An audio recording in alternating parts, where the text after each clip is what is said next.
தமிழ் தடம் நேயர்களுக்கு வணக்கம். நம்மோடு உரையாட ஊடகவியலாளர் திரு கேப்ரியல் இணைந்திருக்காங்க. வாங்க பேசலாம். வணக்கம். வணக்கம். டிஎம்கே காங்கிரஸ் பிரச்சனை நாளுக்கு நாள் முற்றிக்கொண்டே போகுது அப்படின்னே சொல்லலாம். மாணிக்கம் தாக்கூர் நேற்று சொல்லியிருக்காரு, எங்களுடைய பலத்தை நாங்கள் நிரூபிப்போம் அப்படின்றத சொல்லியிருக்காரு. அதே போல் மதுரை வடக்கு தொகுதியினுடைய எம்எல்ஏ தளபதி தான் காங்கிரஸுக்கு பலமே இல்லை அப்படின்னு பேசியிருந்தாரு. மாணிக்கம் தாக்கூர் பதிலடி கொடுக்கும் விதமாக நாங்கள் ஜெய்ஹிந்த் அப்படின்னு சொல்லுவோம், திருப்பியும் அடிப்போம் அப்படின்ற விஷயத்த சொல்லியிருக்காரு. இந்த மதுரை வடக்கு தொகுதியை நாங்கள் கேட்டு பெற போறோம் அப்படின்னு போட்டியாக அறிவிச்சிருக்காரு.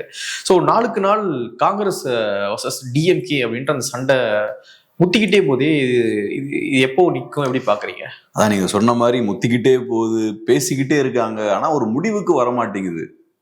ஒரு ஃபினிஷே இல்லாம அது பாட்டுக்கு போய்கிட்டே இருக்கு. ஆனா அதுல ஒரு பியூட்டி என்னன்னா, திமுக சைட்ல இப்ப சொல்லிட்டாங்க யாரும் பேசாதீங்கன்னு, எல்லாம் அமைதியா இருக்காங்க.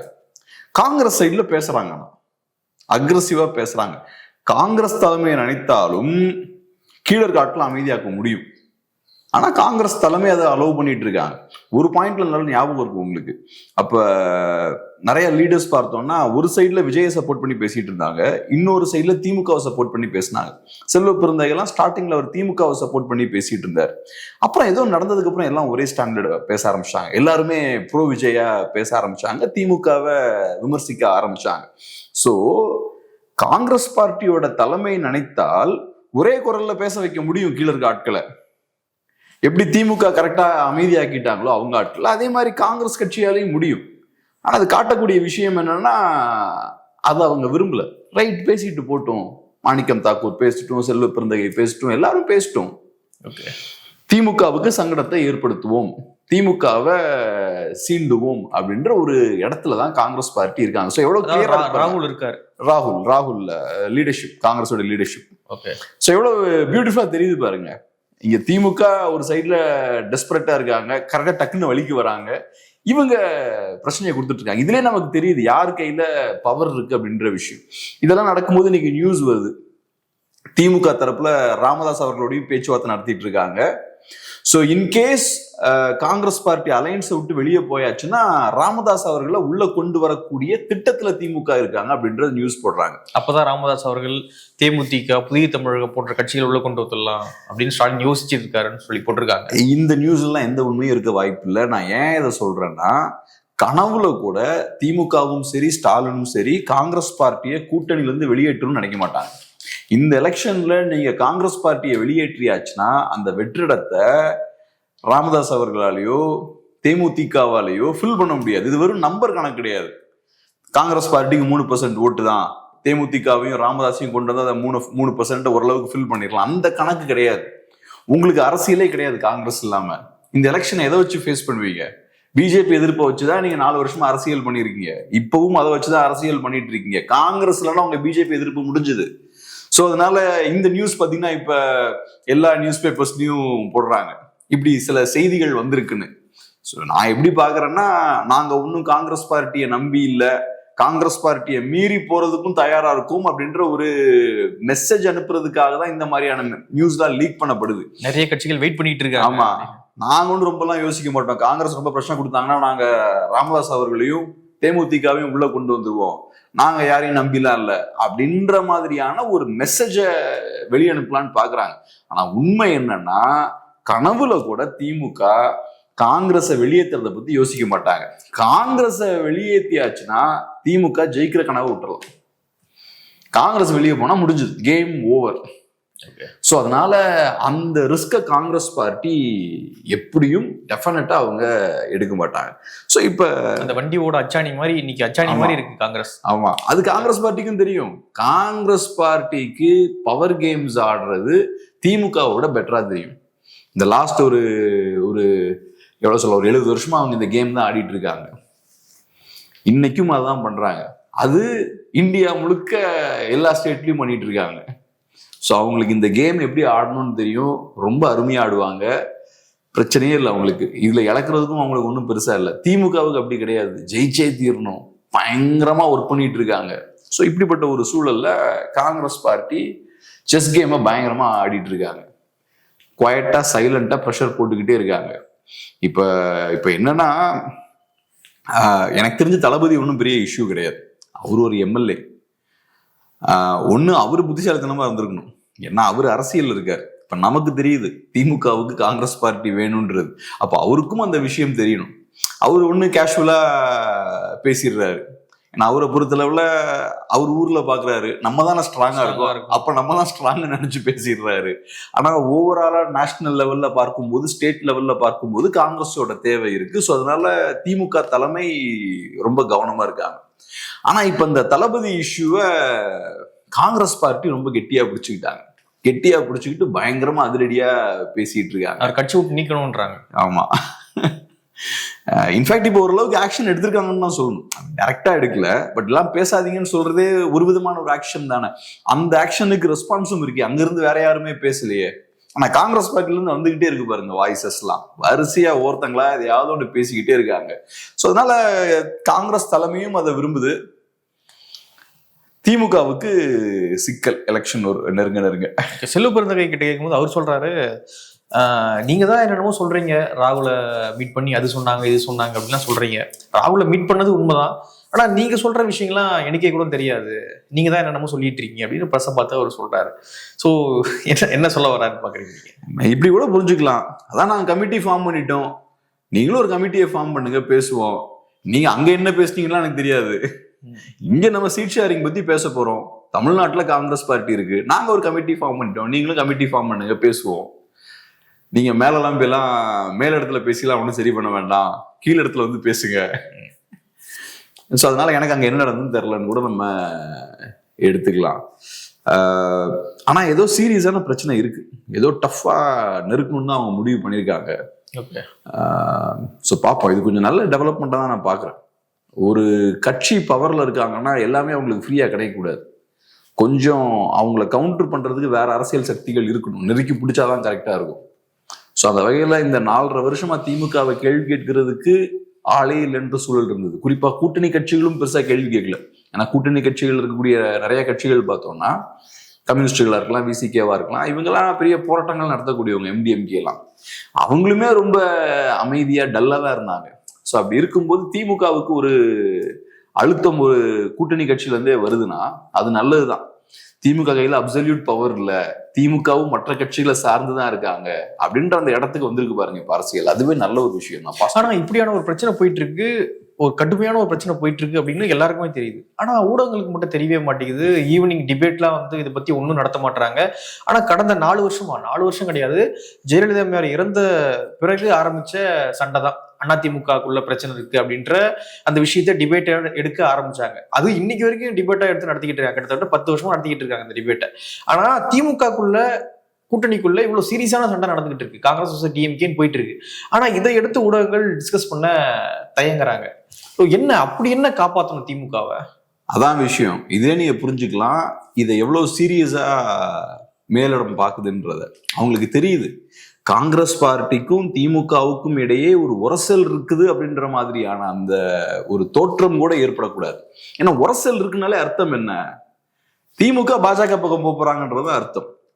திமுக காங்கிரஸோட சண்டை போட்டு அதுக்கு அர்த்தம் என்ன? பாஜகவுக்கு ஃபேவரபிளா வேலை பார்க்கறாங்கன்னு அர்த்தம். திமுக காங்கிரஸோட என்ன பிரச்சனையில இறங்கினாலுமே அது திமுக மேல சில சந்தேகங்களை கிளப்பும். ஏதோ ஒரு அண்டர்ஸ்டாண்டிங் பாஜகவோட இருக்கு, பாஜக கிட்ட நெருங்க முயற்சி பண்றாங்க. ஸோ அதனால திமுகவுக்கும் காங்கிரஸுக்கும் இடையே எந்த மோதல் இருக்கிற மாதிரியான எந்த தோற்றமும் ஏற்பட்ட கூடாதுன்றதுல கவனமா இருக்காங்க. பிசிகேவோட சண்டை போடும்போது அது நியூஸ் ஆகுது, எம்டிஎம்கேவோட சில சலசலப்புகள் ஏற்படும் போது ஒரு நியூஸ் ஆகுது. பட் இந்த நியூஸ் வந்து ரொம்ப சென்சிட்டிவான நியூஸ். ஏன்னா இது உங்களோட அரசியல் சம்பந்தப்பட்ட நியூஸ். காங்கிரஸ் பார்ட்டி இருக்கிற வரைக்கும் தான் உங்க அரசியல் எடுபடும். காங்கிரஸ் பார்ட்டியோட சுமூகமா நீங்க போற வரைக்கும் தான் ஓட்ஸ் எல்லாம் ப்ராப்பரா டிரான்ஸ்பர் ஆகும். எல்லாரும் உங்களை நம்பணும். ஏன்னா மைனாரிட்டிஸை பொறுத்தளவுல, குறிப்பா மைனாரிட்டிஸை பொறுத்தளவுல அவங்க பாஜக எதிர்ப்பு அப்படின்றது ரொம்ப தீவிரமா அவங்க அதை கவனிக்கிறாங்க. ஸோ அப்போ உங்களையும் அவங்க தீவிரமா வாட்ச் பண்ணிக்கிட்டே இருப்பாங்க. உங்க மேலேயும் அவங்களுக்கு சந்தேகங்கள்லாம் இருக்கும். உங்க மேல டவுட்ஸ் ஏதாவது ஒண்ணு பெருசா வர ஆரம்பிச்சிருச்சுன்னா அப்ப ஓட்ஸ்லாம் இங்க ஷிஃப்ட் ஆகிறதுல நிறைய சிக்கல்கள் இருக்கும். ஸோ அதனால இங்க மீடியாவும் பார்த்தோம்னா, மீடியா எப்பவுமே திமுக ஒரு திசையை நோக்கி போகுதுன்னா அதே திசையில தான் ஊடகங்களும் சிந்திக்கும். ஓகே, அப்ப நம்ம லைன் இதுதான், இதை நம்ம போட்டாச்சுன்னா திமுகவுக்கு டேமேஜ் அப்படின்னா ஓகே ரைட், அப்ப நம்மளும் அதை விட்டுருவோம். அது எவ்வளோ பெரிய நியூஸா வேணாலும் இருக்கலாம், அதை நாங்க டச் பண்ணவே மாட்டோம். அப்படி ஒரு விஷயமே நடக்கலன்னு போய்கிட்டே இருக்கும். கள்ளச்சாராயம் மரணங்களும் நடக்கும்போது எனக்கு ஆச்சரியமா இருந்தது. நியூஸ் வந்துகிட்டே இருக்கு, சோசியல் மீடியால எல்லாம் பேசுறாங்க, மெயின் ஸ்ட்ரீம் மீடியா ஃபர்ஸ்டே எடுக்கல, டிபேட் அன்னைக்கு எடுக்கவே இல்லை. ஆமா, சைலண்டா விட்டாங்க. அப்புறம் எல்லாம் போட்டு பயங்கரமா கடுமையா மீடியாவை விமர்சிக்கிறாங்க. அப்புறம் நீங்க மறைக்கவும் முடியாது, பல பேர் இறந்துட்டாங்க அப்படின்ற செய்திகள் வருது, 10-20 நம்பர் இன்க்ரீஸ் ஆகிட்டே இருக்கு. அப்புறம் வேற வழியே இல்லாம எடுக்கிறாங்க. எடுத்ததுக்கு அப்புறம் பார்த்தோம்னா அப்படியே வெயிட் பண்றது, வேற ஒரு புதுசா ஒரு இஷ்யூ வருமானு வெயிட் பண்றது, வந்தோடனே அதை நோக்கி ஓடிடுறது, இது அப்படியே சைலண்டா விட்டுறது. ஸோ அதனால 60 பேர் இறந்தப்பவே இவங்கனால அதை போடாம இருக்க முடியுது. அப்ப இதெல்லாம் ஒரு விஷயமே கிடையாது. இங்க இருக்கக்கூடிய ஆளும் வர்க்கத்துக்கு ஏதாவது ஒரு பிரச்சனை வர மாதிரி இருந்ததுன்னா ரைட், அப்படியே சைலண்டா விட்டுருவோம், அதை பத்தி நம்ம பேச வேண்டாம். அடுத்ததாக வந்து செங்கோட்டையன் அவர்கள் இபிஎஸ் அவர்களை விமர்சனம் பண்ணியிருக்காரு. 41 பேர் உயிரிழந்ததுக்கு ஏன் விஜய் போல அப்படின்னு இபிஎஸ் கேட்டிருந்தாரு. அதற்கு பதிலடி கொடுக்கும் விதமாக 13 பேர் சுட்டுக் கொல்லப்பட்டாங்க ஸ்டெர்லைட்ல அந்த போராட்டத்துல. ஸோ அப்பொழுது எடப்பாடி பழனிசாமி பார்த்தாரா அப்படின்ற விஷயத்த கேள்வியை கேட்கிறாரு. ஸோ எப்படி பாக்குறீங்க செங்கோட்டையன் வர்சஸ் இபிஎஸ் அப்படின்ற சண்டை? இதுவும் ரொம்ப வேடிக்கையான ஒரு சண்டையா இருக்கு. இப்ப நம்ம ஒரு பெரிய மனிதரா இருக்கலாம், பட் இருந்தாலும் நம்ம லெவலுக்கு ஏத்த ஒரு இடத்துல இல்லாம கொஞ்சம் குறைவான இடத்துல இருந்தோம்னா நம்மளோட ஸ்டாண்டர்ட் அதுக்கு ஏற்ற மாதிரி கம்மியாயிடும் இல்லையா? இப்ப செங்கோட்டையன் அவர்கள் பெரிய ஸ்டேச்சர் உள்ள ஒரு லீடர், அதிமுகல பெருசா மதிக்கப்பட்ட ஒரு லீடர். இன்னைக்கு பார்த்தா அவரு டிவிகேவை டிஃபெண்ட் பண்ணி பேசிட்டு இருக்காரு. ஸோ அவர் வைக்கக்கூடிய விமர்சனங்களும் பார்த்தோம்னா ரொம்ப லோ லெவலா இருக்கு. காலில் விழுந்துதான் சிஎம் ஆனாருன்ற துணியில பேசியிருக்காரு, அந்த பொருளில் சில விஷயங்கள் பேசியிருக்காரு. அதே மாதிரி நீங்க சொன்ன மாதிரி 13 பேர் சுட்டுக் கொல்லப்பட்டப்ப என்ன பண்ணார் அப்படின்றதெல்லாம் கேட்டிருக்காரு. இதெல்லாம் பார்க்கும்போது இவ்வளவுதான் அவரோட ஆர்கியூமெண்ட்ஸோட ஸ்ட்ரென்த்தா இருக்கா? ரைட், உங்களுக்கு என்ன இப்போ இபிஎஸ் அட்டாக் பண்ணணும், விஜயை டிஃபெண்ட் பண்ணணும், அது வேற வகையில எல்லாம் பண்ணிக்கலாமே, வேற நிறைய ஆப்ஷன்ஸ் இருக்கு. இந்த லெவல்ல தான் நீங்க உங்க ஆர்கியூமெண்ட்ஸை வைப்பீங்களா அப்படின்ற மாதிரி இருக்கு. ஸோ பார்க்கும்போது ரொம்ப அன்பார்ச்சுனேட்டா இருக்கு. ஒரு பெரிய மனிதரோட ஒரு வீழ்ச்சியை பார்க்குற மாதிரி தான் இருக்கு. இதுக்கான காரணம் என்னன்னா அவர் சேர்ந்த அந்த கட்சி தான் பார்க்குறேன். அந்த கட்சிக்கு பெரிய கெப்பாசிட்டி இல்லை, இந்த பிளாட்ஃபார்முக்கு பெரிய கெப்பாசிட்டி இல்லை. ஸோ நேச்சுரலா அதோட ஒரு பார்ட்டா அங்கமா நீங்க மாறும்போது உங்களோட ஸ்டாண்டர்டும் உங்களோட கெப்பாசிட்டியும் கம்மியாகும். அன்பார்ச்சுனேட்லி அதுதான் இங்க நடந்துட்டு இருக்கு. அதுல ஆக்சுவலா ஒரு நல்ல ஷார்ப்பான ஒரு வார்த்தையை பார்த்தீங்கன்னா 13 பேரை சுட்டு கொன்ற போதுன்னு பேசுறாரு. 13 பேரை சுட்டு கொன்ற போதுன்னா அப்ப நீங்க தான் சுட்டீங்கன்றாருல. சோ அப்ப நீங்க அந்த டைம்ல என்ன பண்ணிட்டு இருந்தீங்க? அமைச்சரா. ஆமா, லிட்டரலா நீங்க அவர் மேல நீங்க குற்றச்சாட்டை வைக்கிறீங்க. 13 பேரை சுட்டு கொன்ற போது நீங்க போய் பாத்தீங்களான்னு கேக்குறீங்க. அப்ப நீங்களும் ஒண்ணுமே பண்ணலையே அந்த டைம்ல. அப்ப இவ்வளவு பெரிய ஒரு குற்றச்சாட்டை வைக்கிறீங்க, அந்த இடத்துல இபிஎஸ் மேல தப்பு இருக்குன்னா நீங்களும் அப்ப பவர் என்ஜாய் பண்ணிருக்க கூடாதுல்ல, மக்கள் பக்கம் தானே நின்று இருக்கணும். சோ இப்ப உங்களோட ஸ்டாண்ட் என்ன? இபிஎஸ் அங்க போகாதது கரெக்டா தப்பா? போகாதது தப்பு அப்படின்றதான் உங்க ஸ்டாண்டுனா விஜய் பண்றதும் தப்பு தான். விஜய் நோக்கி நீங்க அதை கேட்கணும். அங்க உங்க ஸ்டாண்ட நீங்க தெளிவே படுத்தல. நீங்க இபிஎஸ் கவுண்டர் பண்றீங்க, விஜய் பண்ணது தப்புன்னு இபிஎஸ் சொல்றாரு, நீங்க பண்ணதும் தப்புதான்னு சொல்றீங்க. ஆனா எக்ஸாக்டா நீங்க அங்க போயிருக்கணும் ஆனா போகல அப்படின்றதுதான் இஷ்யூ நீங்க எடுத்தீங்கன்னா அது அப்ப விஜய் பண்றதும் தப்பு தானே. ஸோ இப்ப இது காட்டக்கூடிய விஷயம் என்னன்னா விஜயை டிஃபெண்ட் பண்றது சாதாரண விஷயம் இல்லை, ஏகப்பட்ட மிஸ்டேக்ஸ் பண்றாரு. வெளியே வந்து மக்கள் மத்தியில் அரசியல் பண்றது கிடையாது. இப்ப நீங்க ஒரு அரசியல் பண்ணீங்கன்னு வச்சுக்கோங்களேன், நீங்க தப்பே பண்ணாலும் அது டைவர்ட் ஆயிடும். இப்ப இந்த மாதிரி 4 தப்பு பண்ணுங்க, ஆனா நீங்க அரசியல் பண்றீங்க, ஆக்டிவா இருந்தீங்கன்னா இதை மட்டும் பேசிட்டு இருக்க மாட்டாங்க. விஜய் அங்க போனாரு, விஜய் இங்க போனாரு, இந்த இஷ்யூ பத்தி பேசியிருக்காரு அப்படின்னு வேற விஷயங்கள் பத்தியும் பேசுவாங்க. ஸோ நீங்க ஒரு 4 தவறு பண்ணாலும் ஒரு 10 நல்ல விஷயம் பண்ணும்போது தவற பெருசா ஃபோக்கஸ் பண்ண மாட்டாங்க. அதை பத்தியும் ஊடகங்கள் பேச ஆரம்பிச்சிருவாங்க, தலைவர்கள் பேசுவாங்க, மக்களும் பேசுவாங்க, ஒரு பிரச்சனையும் இருக்காது. ஆனா நீங்க எதுவுமே பண்ணாம தவறுகள் மட்டும் பண்றீங்க. இதுவரைக்கும் தாவேகா கட்சி தமிழ்நாட்டுக்கு பண்ண நல்லதுன்னு பார்த்தா ஒண்ணுமே கிடையாது. ஆனா அவங்க செய்த தவறுகள்னு பார்த்தோம்னா 1008 தவறுகள் இருக்கு. இதுக்கு முன்னாடி கூட நம்ம பேசணும், அரசியலே இல்லை, கொள்கை கோட்பாடு இல்லை, அது தேவையும் இல்லைன்ற பொருள்ல பேசுறாங்க. இதெல்லாம் அவங்க தமிழ்நாட்டுக்கு பண்ணக்கூடிய மிகப்பெரிய துரோகங்கள். ஸோ நீங்க ஒன்றும் நல்லதே செய்யாம நிறைய தீய விஷயங்கள் தவறான விஷயங்கள் பண்ணும்போது தான் நீங்க பச்சையா சிக்கிடுறீங்க. உங்களை டிஃபெண்ட் பண்ற ஆட்களுக்கும் ரொம்ப கஷ்டமா மாறிடுது. அவங்களுக்கும் உங்களை டிஃபெண்ட் பண்ண முடியல. இப்ப பாருங்க, செங்கோட்டையன் அவர்கள் உங்களை டிஃபெண்ட் பண்ணா நமக்கு உடனே என்ன கேள்வி வருது? 13 பேரை சுட்டுட்டாங்கன்னு சொல்றீங்க, அப்ப நீங்க என்ன சார் பண்ணிட்டு இருந்தீங்க? நீங்க சொல்லுங்க, அந்த 13 பேரை சுட்டு கொன்னது யார்? அவங்க சுட்டு கொல்லப்பட்டது கரெக்டா தப்பா? அப்ப தப்புனா நீங்க என்ன பண்ணிட்டு இருந்தீங்க? இதுதானே உங்களோட நிலைப்பாடா இருக்கணும். ஒரு ஸ்டாண்ட்னா இப்படிதான் கரெக்டா எடுக்கணும். ஏன்னா நீங்க வேகா 13 பேரை சுட்ட நேரம் நீங்க அப்ப போனீங்களா அப்படின்னு கேட்டு அதோட நிப்பாட்டிக்கிறீங்க. இபிஎஸ் எதிர்ப்பு தான் பிரதானம், அதுக்கு என்ன வேணா பண்ணுவோம் அப்படின்ற மாதிரி இறங்கிட்டாரு. உங்களை பொறுத்தளவுல நீங்க ஒன்னும் கரெக்ட்லாம் கிடையாது, நீங்க ஒன்னும் ரொம்ப பெர்ஃபெக்டாலாம் இல்லை அப்படின்னு சொல்றீங்க, அவ்வளவுதான். அப்ப விஜயும் தப்பு பண்ணிருக்காரு, நீங்களும் தப்பு தான் பண்ணிருக்கீங்க, குவைட்டா இருங்கன்றீங்க, அவ்வளவுதான். அதை தாண்டி விஜய் தப்பு பண்ணதுக்கு ஒரு அக்கௌண்டபிலிட்டி இருக்கணும், இபிஎஸ் தப்பு பண்ணதுக்கு ஒரு அக்கௌண்டபிலிட்டி இருக்கணும். அந்த இடத்துக்கு நீங்க போல. நாங்க அதை பத்தி பேசல, நீங்களும் அதை பத்தி பேசாதீங்க, அவ்வளவுதான். இப்ப நீங்க இதை பத்தி பேசுறதுனால நான் அதை பத்தி பேசுறேன். இது எவ்வளவு மோசமான அரசியல் இது. ஒரு மேடை, அந்த மேடையில வந்து புஷியானந்த் நிற்கிறாரு, பக்கத்துல வந்து செங்கோட்டையன் நிற்கிறார். செங்கோட்டையனுக்கு ஒருத்தவங்க சால்வை போடுறாங்க, பொக்கே கொடுக்குறாங்க, இதெல்லாம் நடந்துகிட்டு இருக்கு. அப்போ இவர் டக்குன்னு பதட்டமா வர்றாரு, என்ன அவருக்கு போடாம நமக்கு போடுறாங்க, பிரச்சனை ஆயிடுமோ அப்படின்னு சொல்லிட்டு டக்குன்னு தனக்கு போட்ட அந்த சால்வையை பாதி இழுத்து அவருக்கும் போடுறாரு கூட்டு. இந்த பொக்கையை எடுத்து அவர் கையிலையும் கொடுக்குறாரு. ஸோ எப்படி இருந்த மனுஷன் இன்னைக்கு ஆனந்த் அவர்கள்கிட்ட போயிட்டு இப்படி பம்பிட்டு இருக்க, அந்த அந்த செயல் பார்க்கும்போது ரொம்ப வருத்தமா இருக்கு. எடப்பாடிக்கு ஆளுமை இல்ல, தலைமை பண்பு இல்ல, அவர் தலைமை ஏத்துக்க முடியாதுன்னு விலகினீங்க. ஆனா நீ புஷி ஆனந்த்கிட்டலாம் போயிட்டு இப்படி ஒரு அடக்கமா இருக்க வேண்டிய சூழல் இருக்கு இல்லையா? ரொம்ப பரிதாபமா இருக்கு. இபிஎஸ்க்கு லீடர்ஷிப் குவாலிட்டிஸ் இல்ல. இபிஎஸ் அவர்கள் 13 பேர் இறந்தப்ப கொல்லப்பட்டப்ப அங்க அவரு போகல. இபிஎஸ் அவர்கள் தவழ்ந்து போறாரு, தவழ்ந்து போய் தான் பதவி வாங்கினாரு, எல்லாருக்கும் தெரியும்ன்றீங்க. இது எல்லாம் நடக்கும்போது நீங்க இபிஎஸோட தான் இருந்தீங்க. அவரோட இருந்து பதவியும் பவரையும் நீங்க என்ஜாய் பண்ணீங்க. எல்லாம் முடிஞ்சதுக்கு அப்புறம் உங்களை கட்சியில ஓரங்கட்டும் போது அந்த பிரச்சனைகள் இருக்கிறதெல்லாம் உங்களுக்கு தெரியுது. பவரை என்ஜாய் பண்ணும்போது தெரியல. உங்களுக்கு நல்ல ஸ்பேஸ் இருக்கும்போது நீங்க பவரை என்ஜாய் பண்ணும்போது இந்த பிரச்சனை எல்லாம் தெரியல, இப்பதான் தெரியுது. அதுவும் கரெக்டா பார்த்தோம்னா டிவிகே சைட்லயும் இபிஎஸ் அவர்களை கவுண்டர் பண்ணணுன்ற சூழல் ஏற்படும் போது கரெக்டா செங்கோட்டையன் இறக்குறாங்க. நீங்க நினைச்சீங்கன்னா வேற ஆட்களை வச்சும் பேசலாமே. புஷி ஆனந்தை வச்சு நீங்க பதிலடி கொடுக்கலாம், ஆதவர்ஜுனா வச்சு பதிலடி கொடுக்கலாம், வேற ஆட்களும் இருக்காங்க. ஆனா ஸ்பெசிபிக்கா இந்த இடத்துல செங்கோட்டையன் அவர்கள் களத்துல இறங்குறாரு. ஸோ அவங்களும் இந்த மாதிரியான ஒரு சீப்பான பொலிட்டிக்ஸ் தான் பண்றாங்க. ஸோ இப்போ இன்னொன்று என்னன்னா, பொலிட்டீஷியன்ஸ் இதை பத்திலாம் கண்டுக்கிறதாவே இல்லை.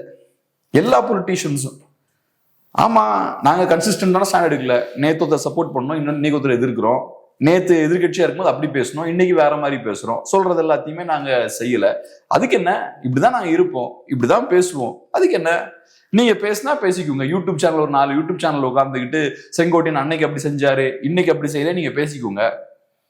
முதல்வர் அன்னைக்கு அப்படி சொன்னார், இன்னைக்கு அதை செய்ய மாட்டேங்கிறார், இபிஎஸ் அப்படி சொன்னார், இன்னைக்கு செய்ய மாட்டேங்கிறார், பேசிக்கோங்க. ஊர்ல இருக்க எல்லா பொலிட்டிஷியன்ஸும் அப்படிதான் இருக்காங்க. சோ நீங்க பேசினாலும் எங்களுக்கு ஒரு பிரச்சனையுமே இல்லை, மக்கள் எல்லாம் இப்படிதான் அப்படின்னு. ஆமா, கரெக்டான ஆலோசனை சொல்லு பாப்போம் அப்படின்னு நம்ம கிட்ட நம்ம என்ன பண்ணுவோம்? நம்மளும் மாட்டிப்போம். ஸோ அதனால அவங்களுக்கு அந்த அட்வான்டேஜ் இருக்கு. இது பார்ட் ஆஃப் சிஸ்டம், இது இப்படிதான் நடக்கும், ஃபங்க்ஷன் ஆகும். பேசாதனா பேசிக்கோங்க, நாங்க இப்படிதான் பண்ணுவோம், எங்களுக்கு கூச்ச நான் சொன்னா கிடையாது. நேத்து அப்படி பேசணுமே, இன்னைக்கு மாத்தி பேசுறோமே, மக்கள் நம்மளை நோக்கி கேள்வி கேட்பாங்க, அதை பத்தி எனக்கு கவலை கிடையாது, நான் கான்பிடண்டா அந்த மாதிரிதான் பேசுவேன் அப்படின்ற இடத்துல அவங்க இருக்காங்க. இப்ப பாருங்க,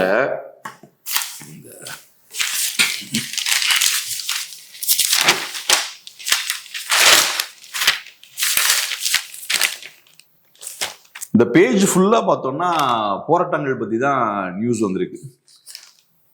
பள்ளிக்கல்வி ஊழியர்கள் போராட்டம் ஒத்திவைப்பு 1, சென்னையில் கோட்டை நோக்கி சத்துணவு ஊழியர்கள் பிரம்மாண்ட பேரணி, தற்காலிக ஊழியர்களை நிரந்தரம் செய்ய முடியாது சுப்பிரமணியன், வாக்குறுதிகளை நிறைவேற்ற மறுப்பதுதான் ஃபேஷனா, அரசு பணியாளர் சங்கம் கேள்வி. இந்த பேஜ் பார்க்குற, இந்த பேஜ்ல ஃபுல்லா பார்த்தோம்னா ஒரு முக்காவாசி வெறும் போராட்டங்கள் பத்தியே இருக்கு. ஆசிரியர்கள் போராட்டத்தில் தீண்டாமை ஒழிப்பு உறுதிமொழி அப்படின்னு ஒரு நியூஸ். ஸோ எல்லாமே பார்த்தோம்னா போராட்டங்கள் பத்தியே பேசிட்டு இருக்காங்க. இது எல்லாமே காட்டக்கூடிய விஷயம் என்ன?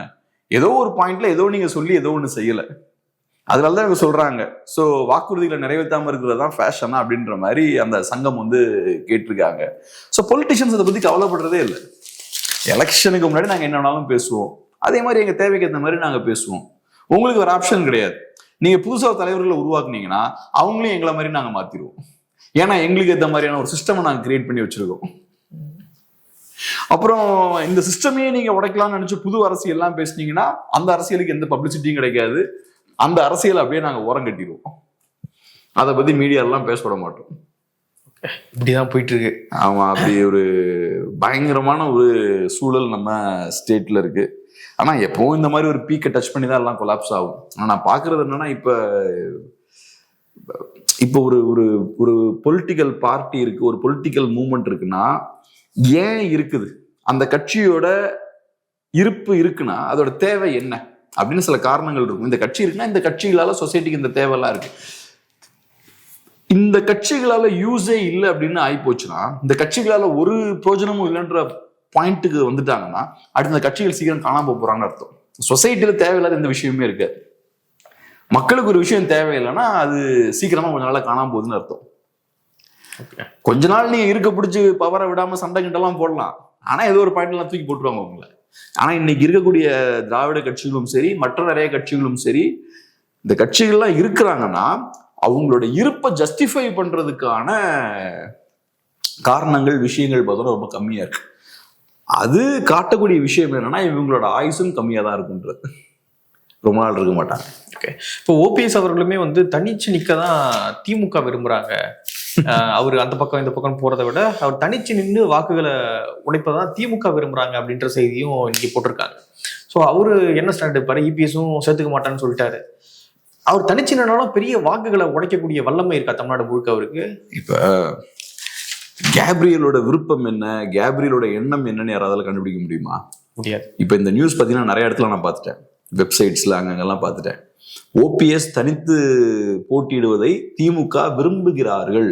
இந்த விருப்பத்தை இவங்கெல்லாம் எப்படி கண்டுபிடிச்சாங்க? திமுகவோட அந்த விருப்பம்ன்றது எப்படி ஒரு நியூஸா மாறுச்சு அப்படின்றது ஒரு இன்ட்ரெஸ்டிங்கான ஒரு கேள்வி. விருப்பம்னா அந்த விருப்பத்தை அவங்க வெளிப்படுத்தல. ஸோ அது அவங்களோட விருப்பம் தான் நீங்க எப்படி கண்டுபிடிச்சீங்க? மேபி சோர்ஸ் வழியா தான் கண்டுபிடிச்சிருக்கலாம். சரி, ரைட்டு, சோர்ஸ் வழியா கண்டுபிடிச்சிட்டீங்க. அப்ப அந்த விருப்பம் எப்படி ஒரு நியூஸா மாறுச்சு? எல்லாம் பெரிய பெரிய நியூஸா போட்டிருக்காங்க அதை. ஸோ ஏன் இது நியூஸா மாறுதுன்னா, இப்பதான் நீங்க ஓபிஎஸ் ஓரம் கட்டிருக்கீங்க.